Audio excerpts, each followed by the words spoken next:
Phoenix, but not Phoenix, Arizona, Phoenix, Oregon, which may remind some viewers of Paris, not Paris, France, Paris, Texas, as in the wonderful, I would say almost a classic, Wim Wenders film with Dean Stanton in the leading role and Nastasia Kinski also there. Quite impressive movie, I would say, on some points, this one. Although you will have to agree with me to say that, because critics have it in the yellow zone at 53 out of 100 on average. It doesn't look as remarkable for people who know. But then we have a peculiar bird's view note here. It's just maybe I keep thinking why these notes would be relevant, which they're not, but they may be in a bizarre manner watchable for those who look for a dark sense of humor, as in Eugene Ionesco, the rhinoceros, and other such things. You see a guy giving a point of view which is silly, abstract, nonsensical, useless, and that could be fun in that, as I said, absurd way. Maybe. Anyway, so we have two regular people. Well, that's another reason to have a note here. A regular guy with no credentials other than that, taking on some regular people on the screen. One is a waiter, Bobby Lacrosse, very good, I thought. Carlos is an excellent cook. At one point we're told, when will that type of movie arrive in which we will be able to smell, not just see and hear, and smell and also taste some of the food, some of the lobster. Well, not lobster, we have to become all kind of vegan, at the very least vegetarian, for the planet to survive. And not just that, to be moral, ethical. Animals are killed to no good purpose. Although, going off on a tangent as always, I read in The Economist that the Japanese live longest. They have, 10,000 centenarians, it's established.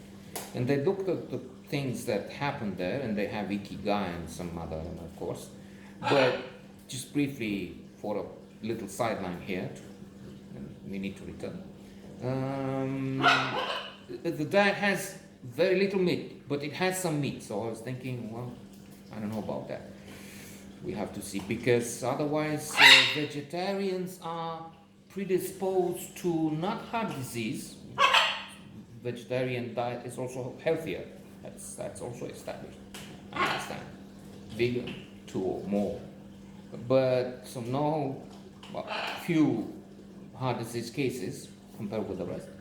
But then they have heart attacks. They didn't have to not, every vegetarian, but there is something there. And meat, there's more. The Economist, not the last copy, but the one before that. Trying to return. Hey, so they're very unhappy with the owner, boss of the place they're working with. He's taking out of the tips and then more. So they quit. Kyle, I think his name is, the villain, one in the story. That's the guy who runs with the money. So they want to open another thing. They go in a partnership, the waiter and the cook. The cook, I lost that thread, is supposed to make the best pizzas on a huge area. To get something similar, you have to travel by plane. So when they're talking of prices, $20, I don't know, 19 for a medium or complete, that sounds. Well, think of this, Bobby says, as a $600 saving, because you need to spend $600 to buy something similar, travel a long way. They open, they have another partner, alas, who will run with the money, spoiler alert. Then there's a complicated triangle there. There's Tanya, her name is, I guess, I hope. And Bobby's very interested in her and infatuated with her about love. I don't know, that's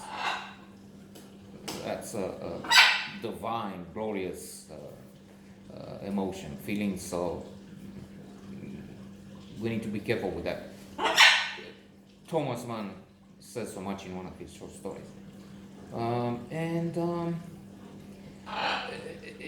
It's complicated at certain stages because they're on the edge. They have to, it's a pizza place and a bowling alley they open.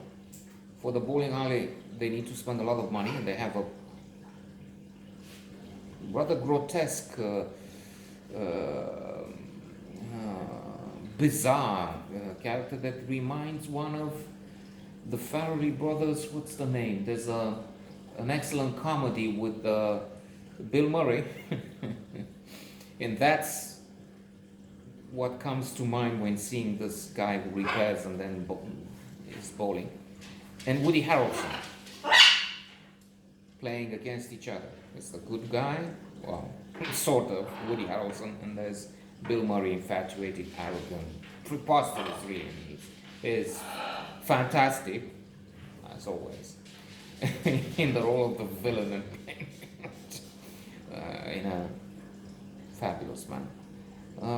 And this is not coming close to the Bill Murray portrayal, of course, but that just comes to mind as the archetype of the vicious, amusing bowler. Then, of course, it would be the big Lebowski, but we're getting too far ahead. So they have to face financial collapse. Maybe that would happen because their money have been stolen by this crook who claimed to be handling, I don't know, $1 billion anyway. Huge amounts of money. He's driving a Lamborghini or Lotus or something super expensive. But what he does, in fact, is he's projecting this image of wealth only to con people. Just like the very stable genius who went to Florida yesterday for good, let's hope.